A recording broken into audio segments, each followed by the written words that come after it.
દિવસ એટલે કે શનિવાર ગોઝારો સાબિત થયો છે। રાજ્યમાં 4 અલગ અલગ અકસ્માતોમાં 5 લોકોના મોત થયા છે। રાજકોટના જેતપુર પોરબંદર હાઈવે પર હિટ એન્ડ રનની ઘટના સામે આવી છે અને જેમાં અજાણ્યા વાહનની ટક્કરે વૃદ્ધ મહિલાનું મોત થયું છે।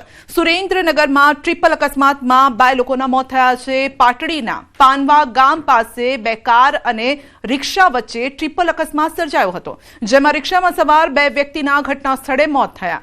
ભરૂચના અંકલેશ્વરમાં પણ ધુમ્મસભર્યા વાતાવરણના કારણે કાર અને બાઇક વચ્ચે અકસ્માત સર્જાયો। પાનોલી નજીક અકસ્માતમાં 2 યુવાનોના મોત થયા છે।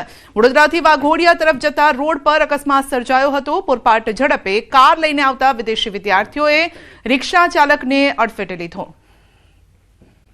વઘઈ રેન્જ વિસ્તારમાં વનકર્મીની હત્યા કરાઈ છે। બોરી ગાંવઠા ગામ પાસે વનકર્મી રતન બિરારીની હત્યા। લાકડા તસ્કરી રોકવા ગયેલ વનકર્મી ઉપર હુમલો કરી અને હત્યારો ફરાર થઈ ગયા। રાતના સમયે 3 જેટલા તસ્કરોએ વનકર્મી ઉપર ધારદાર હથિયાર વડે સાધન વડે હુમલો કર્યો હતો અને હત્યા કરી હતી। વઘઈ રેન્જના સહ વનકર્મી હરેશ ચૌધરીએ વઘઈ પોલીસ સ્ટેશનમાં આ અંગે ફરિયાદ કરી છે। વઘઈ પોલીસે 3 અજાણ્યા વ્યક્તિ વિરુદ્ધ હત્યાનો ગુનો નોંધીને તપાસ હાથ ધરી।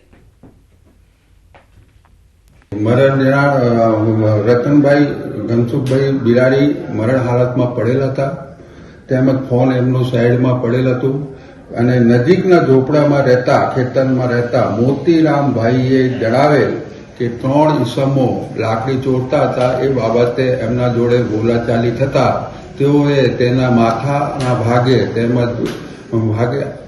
કોઈ ધારદાર લાકડી વડે મારીને એને હત્યા નિપજાવી છે। ગીર સોમનાથમાં સિંહના બચ્ચાનું વન વિભાગ દ્વારા રેસ્ક્યુ કરવામાં આવ્યું। ગીર ગઢડાના ઝાંઝરિયા ગામે 6 માસનું સિંહ બાળ 50 ફૂટ ઊંડા ખાડામાં ખાબક્યું હતું, જે બાદ ખેડૂતોએ વન વિભાગને જાણ કરી। વન વિભાગના કર્મીઓએ જીવના જોખમે 50 ફૂટ ઊંડા કૂવામાંથી બાળનું રેસ્ક્યુ કર્યું છે। સિંહ બાળને જસાધાર એનિમલ કેર સેન્ટર ખસેડવામાં આવ્યું છે। જેતપુરના રબારિકા રોડ ઉપર દીપડો ફસાયો। સીમ વિસ્તારમાં બાવળની કાંટમાં દીપડો ફસાયો હતો। સ્થાનિકોએ વન વિભાગને જાણ કરતા ઘટના સ્થળે પહોંચ્યું। વન વિભાગે દીપડાને બહાર કાઢવાની તજવીજ હાથ ધરી।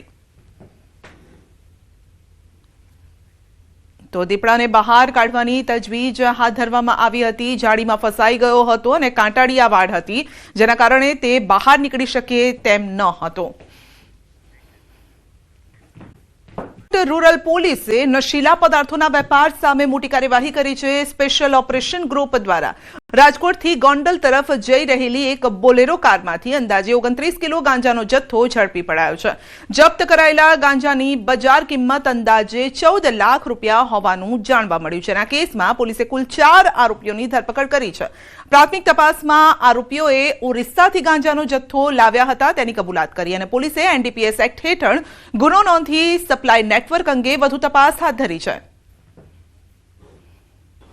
તો એમાં તપાસ કરતા આ બોલેરો ગાડીને રોકવામાં આવી।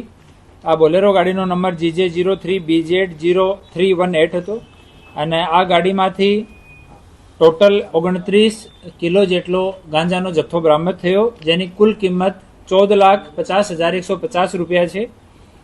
2 આરોપીઓને આ ગાંજાની સાથે અટક કરવામાં આવ્યા છે અને 2 બીજા આરોપી જે લોકોને એ લોકો સપ્લાય કરવાના હતા આ લોકોને પણ અટક કરવામાં આવ્યા છે અને 1 આરોપીને વોન્ટેડ દર્શાવેલ છે।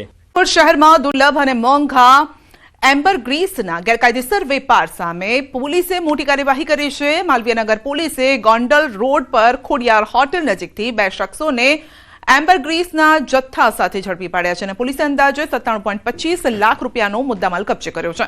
પ્રાથમિક તપાસમાં સામે આવ્યું છે કે આરોપીઓ જૂનાગઢમાંથી એમ્બરગ્રીસ લઈને રાજકોટમાં વેચાણ કરવા માટે આવ્યા હતા અને તેને આગળ વિદેશ મોકલવાની યોજના હતી। પોલીસે બંને આરોપીઓને મુદ્દામાલ સાથે વન વિભાગને સોંપી આગળની કાર્યવાહી હાથ ધરી છે। જે માલવીયનગર પોલીસ સ્ટેશન દ્વારા ગઈકાલે 970 ગ્રામ વેલ માછલીની ઉલટી એમ્બરગ્રીસ પકડી પાડવામાં જે અંગે જાણવા જેવું દાખલ કરી આગળની તપાસ ફોરેસ્ટ વિભાગ તરફ સોંપવામાં આવેલ છે અને આ કામે 2 વ્યક્તિઓ પકડાયેલ છે, જેમાં કાળુભાઈ નાગજીભાઈ કયાડા, માનપુર ગામ, તાલુકો મેંદરડા, જિલ્લો જુનાગઢ, તેમજ પ્રફુલભાઈ શૈલેષભાઈ ટોળિયા, બજરંગ નિવાસ અંકુર નગર શેરી નંબર 8 અંકુર મેઇન રોડ રાજકોટ નાઓને પકડી પાડવામાં આવેલ છે. અમદાવાદમાં વટવા પોલીસે 1,70 લાખની એમ્બરગ્રીસ પકડી છે. મહુવાનો એક શખ્સ અમદાવાદમાં એમ્બરગ્રીસ વેચવા આવ્યો હતો. પોલીસે બાતમીના આધારે એક આરોપી સાથે એમ્બરગ્રીસનો જથ્થો પકડ્યો છે. વટવા પોલીસે એમ્બરગ્રીસ ખરીદનારની શોધખોળ પણ શરૂ કરી છે.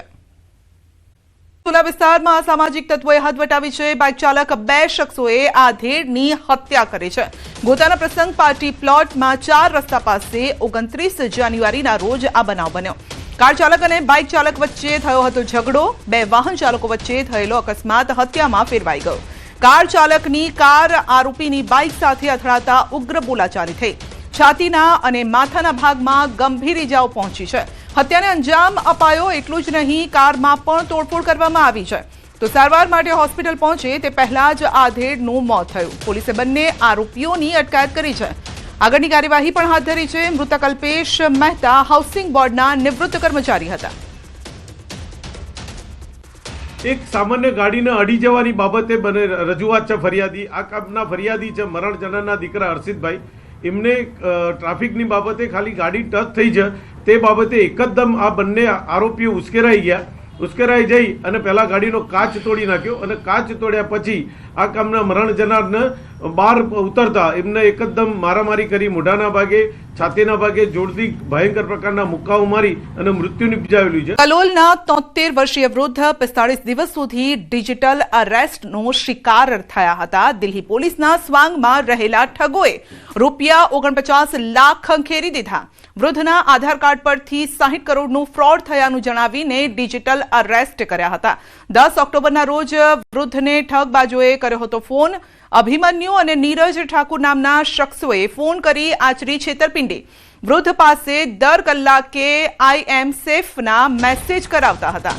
ભોગ બનનારે ગાંધીનગર સાયબર રેન્જ પોલીસ મથકમાં ફરિયાદ નોંધાવી.